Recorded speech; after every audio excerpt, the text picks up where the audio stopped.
আচ্ছা, বায়োলজিতে আমি আগের দিন যেটা শুরু করেছিলাম যে চ্যাপ্টারটা, সেটা cell the unit of life. ঠিক আছে, সেখানে অল্প করে শুরু করেছিলাম, কমপ্লিট করে করাবো। ঠিক আছে, cell the unit of life শুরু করেছি। Cell the unit of life,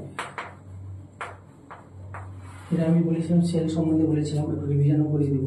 ঠিক আছে, পুরোগুলো তো অবশ্যই রিভিশন করতে হবে, নাহলে পড়তে থাকবো বলতে থাকবো ওরা। সেটা হচ্ছে সেল প্রথমে, তাহলে কি প্রথম সেল ডেড সেল, যেটা সেল সেটা হচ্ছে রবার্ট ডেড সেল।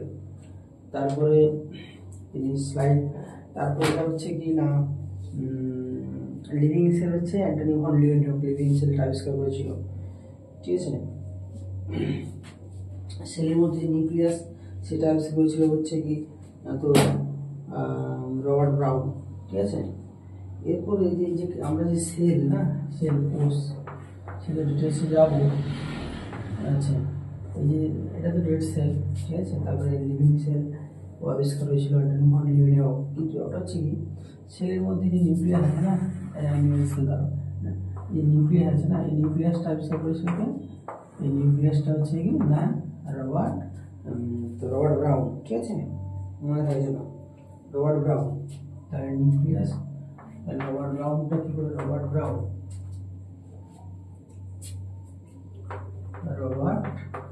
ব্রাউন হয়েছিল না discover the nucleus, discover the nucleus. এই যে নিউক্লিয়াস, নিউক্লিয়াস, নিউক্লিয়াস। ঠিক আছে, এরপরে যেটা আছে যেটা খুব গুরুত্বপূর্ণ জিনিস, সেটা হচ্ছে সেল থিওরি। সেল থিওরি দুজন সায়েন্টিস্ট সেল কি জিনিস বা ডিটেলস সেল থিওরি আবিষ্কার করে হচ্ছে কি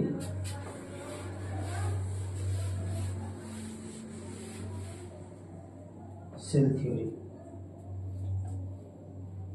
first of all, cell theory was given by Schleiden and Schwann. ঠিক আছে, সেল থিওরি প্রথমে পেয়েছিল দুজনই সায়েন্টিস্ট, সেল থিওরি দিয়েছিল। আমরা আসছি সেল থিওরিটা কি জিনিস সেটা কিন্তু আমি ডিসকাশনে যাব।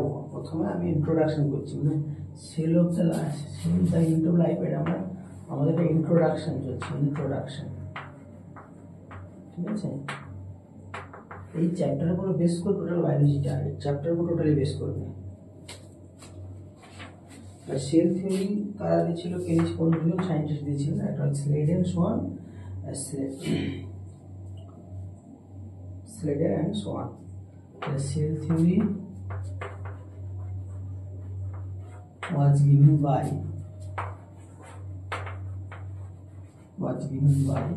কে দিয়েছিল না Schleiden and Schwann, Schleiden and Schwann.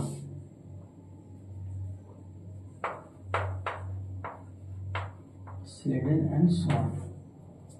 ঠিক আছে, সেল থিওরি দুজন সায়েন্টিস্ট সেল সম্পর্কে সেল থিওরি দিয়েছে।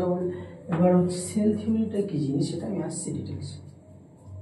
এরপর আর যে সায়েন্টিস্ট, এখন যেটাকে বলা হয় মডার্ন সেল থিওরি, এরপর একজন সায়েন্টিস্ট রুডল্ফ ভার্চাও, মানে যে যেরকম উচ্চারণ করতে পারে রুডল্ফ ভার্চাও। ঠিক আছে, যে সুবিধা আমাদের তো উচ্চারণের ক্ষেত্রে একটু বাংলা থেকে যারা একটু সমস্যা হয়, যাই হোক রুডল্ফ ভার্চাও।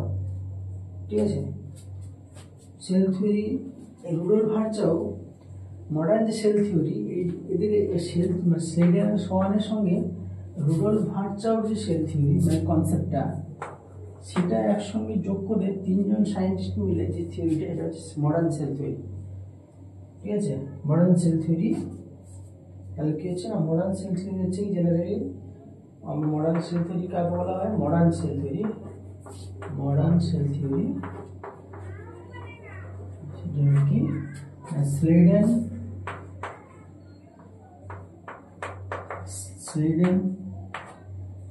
সোয়ান অ্যান্ড আর নতুন সায়েন্টিস্ট, সেটা হচ্ছে কি না রুডল্ফ ভার্চাও। ঠিক আছে, রুডল্ফ ভার্চাও।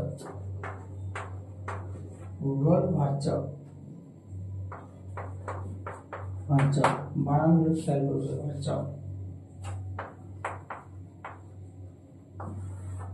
তিনজন সায়েন্টিস্ট মিলে যে থিওরিটা এটা হচ্ছে কি মডার্ন সেল থিওরি।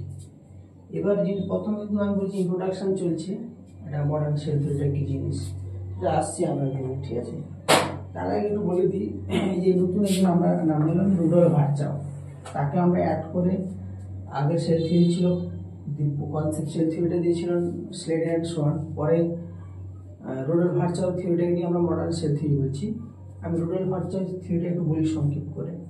এটা তুমি বলছেন যে all cell living from preexisting cell, মানে টার্মের কথা হচ্ছে অমনি সেলুলার ইসেলুলার, মানে হচ্ছে কি সেল একটা সেল এক্সিস্ট করতো, আমি সূত্র আকারে লিখে দিব, ঠিক আছে, আমি লিখে করাবো কিন্তু বলে দিই একটু। রুডল্ফ ভার্চাও বলছে কি যে সেল এক্সিস্ট করছে, সমস্ত সেলগুলো যে একটা সেল এক্সিস্ট করতো সেই সেল ছিল সেখান থেকে এই সেলগুলো তৈরি হয়েছে, মানে আগে একটা ইউনিসেলুলার এক্সিস্ট করতো সেখান থেকে অন্য সেলগুলো এসছে। কোশ্চেন আসতে পারে সেটা কোথা থেকে এলো, ঠিক আছে, সে সেল কোথা থেকে গেলো সেটা আমরা চ্যাপ্টার শেষ করার পর বুঝতে পারবো যে কনসেপ্টটা কি, অনেক কিছু লিমিটেশন আছে এক্সেপশন আছে। যাই হোক রুডল্ফ ভার্চাও বলছেন কি, উনি বলছেন all cell existing from preexisting cell, ঠিক আছে, আর সমস্ত সেলগুলো প্রথমে কোনো একটা সেল ছিল সেখান থেকে এসছে, এসছে রুডল্ফ ভার্চাও কনসেপ্ট। রুডল্ফ ভার্চাও তাদের ল্যাটিন ওটা বলা হয় অল সেল প্রি এক্সিস্টিং সেলকে বলা হয় ওমনি সেলুলার ইসেলুলার।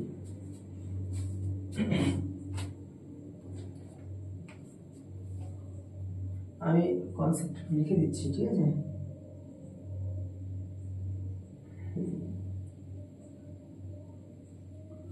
রুডল্ফ ভার্চাও যে কনসেপ্টটা এখানে লিখে দিচ্ছি, উনি বলে এই কনসেপ্ট শুধু লিখে দিচ্ছি, ঠিক আছে,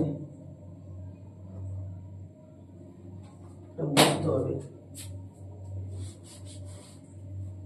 আমি লিখে দিচ্ছি এখানে Rudolf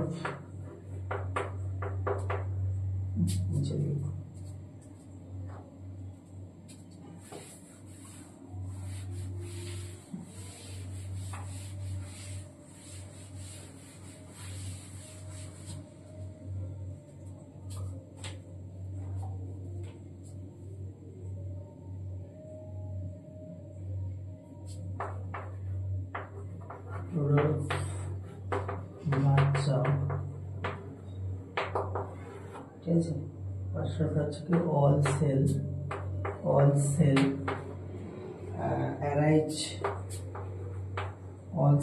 arise from pre-existing cell,